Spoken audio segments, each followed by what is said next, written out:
I mean, yes, but you got Paul Millsap back. Paul Millsap, you told me Paul Millsap was gonna be a guy that could come up big for them in the playoffs, and he ain't been what I need him to be on this team. Yeah, but I don't need 14.8 points from Paul Millsap. I'm sorry. So what you want from him? I need him to be more around 17 to 20. No. Yes. I think you're expecting too much from Paul Millsap. I'm not. Because last year he averaged 18 in Atlanta. I at least need 18. But the ball isn't running through him. He's here to be a supplemental piece. The ball isn't running through him. They play through Jokic. It's Jokic and Gary Harris' job and Jamal Murray's job. But this team, Paul Millsap is really the veteran glue guy for this team. But like I told you, this team has no go-to player, and that's why they're not gonna be anything. Paul Millsap is your go-to player. I know he's not. Or Gary Harris. No, Paul Millsap is not a go-to player on this team. If you need a bucket to win you a game, I'm either going to Paul Millsap or I'm going to Gary Harris on this team, or I'm going to Will Barton. You saw it in the Nuggets game. Will Barton. Who did he sauce up? Steven Adams.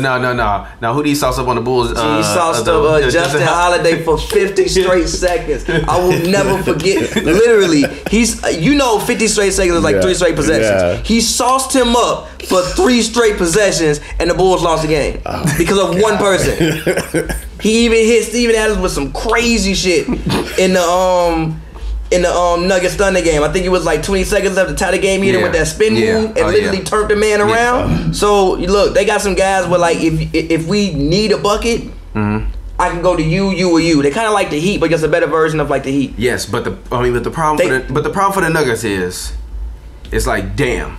Not only do you have to deal with the Bucks, Pacers, Minnesota, Clippers, Portland, Minnesota to finish the season. Everybody that they play needs to win. Everybody that they're playing needs to win. They have gone through a gauntlet over their over all these games, man. I mean, they've had inexplicable losses to Dallas, to the Lakers, to Memphis, to Miami, because they definitely shouldn't have lost that goddamn Miami Heat game in double overtime. They lost to Philly. They lost to Toronto. So they have a bunch of big losses on them, and I think it's over. I think they're a lottery team too. If I'm them, like number one, Mike Malone. I'm sorry. I'm sorry, Mike Malone, but we need a new something. We need a new something. I mean. Okay, they might be a year away. So if you're like them and you want to be patient, fine, give them one more year. But you're not going to come back-to-back seasons where we have above 500 records and we're not making the playoffs. Ain't no year away. That's not good enough for me. Ain't no year away. Is it good enough for you as a fan? When your team has an above 500 record in the NBA and they never make the playoffs because they miss it by a spot or two? Yeah, that's not. Like who do you blame eventually at that point? When you went and got out, when you went and actually signed people in free agency that was supposed to help? Because that's what Millsap was supposed to do. Yeah, I blame front office on that. Yeah, So you blaming the front office or you blaming the coach? That's a real question. It'd be both. It'd be both.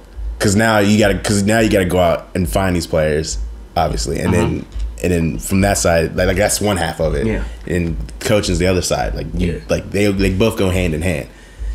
Yeah, because like you just said, you just gave Paul Millsap $100 million this summer. So, why? So yeah, I didn't think that was the whatever. But so you just gave him that money this summer, like you thinking, yo, we are bringing in an all-star, a veteran, a trusted guy. You thinking that we going to the playoffs? I'm pretty sure if you go through our preseason playoff rankings, we had Denver in there. Now, I don't think we had them that high. No, I had Denver missing the playoffs. You had them making the playoffs. They're like the 8th seed. I told you they wasn't. Well, anyway. But I still think they have a good chance. I mean, if they can beat the Timberwolves, they got the Timberwolves twice. They got them on Thursday, and they got them to end the season. The very last game of the season is against the Timberwolves. Can still miss the playoffs. Yeah, and then you got the Clippers, the Pacers, if they can beat the Timberwolves, Clippers, really just the Timberwolves and Clippers, and maybe the Pacers. Like I think they still have hope.